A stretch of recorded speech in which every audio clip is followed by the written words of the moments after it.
மா evening snacks வாங்கிட்டு வந்துட்டாரா? ஆமா வாங்கிட்டு வந்துட்டாருடி. எப்பவுமே வழக்கம் போல வந்து சமோசா அந்த பப்ஸ் அந்த மாதிரி இல்லாம இப்ப கிளைமேட்டுக்கு எல்லாருக்குமே கோல்டு அதிகமா இருக்குப்பா. அதனால ஒரு சூப்பு குடிச்சா நல்லா இருக்கும்னு நினைச்சோம். அதே மாதிரி அப்பா சூடா சூப் வாங்கிட்டு வந்திருக்காரு. என்ன சூப் வாங்கிட்டு வந்தீங்க? வெஜிடபிள் காளான் சூப்பு.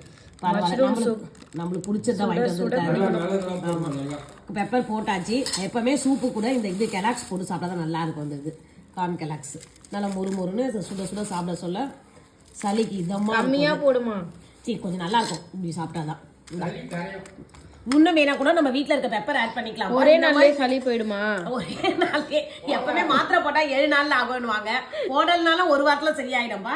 இந்த மாதிரி சூப்பு எதனா குடிச்சிங்கன்னு வச்சுக்கலாம், ஒரு 3 நாளைக்கு நம்ம கிளியரா நம்ம உடம்ப பாத்துக்கலாம். தொண்டை கடகடன் எவ்வளோ பேசல பிரேக் போடும். அதுக்காக இல்லாம இந்த மாதிரி சூப்பு இந்த மாதிரி காரமா மிளகு பால்லாம் குடிச்சு நம்ம உடம்ப நம்ம தான் பாத்துக்கணும். வாங்க உறவுகளே, சூடா சூப்பு குடிக்கலாம். சாப்பிடலாம்னு சொல்ல முடியாது, குடிக்கலாம் வாங்க.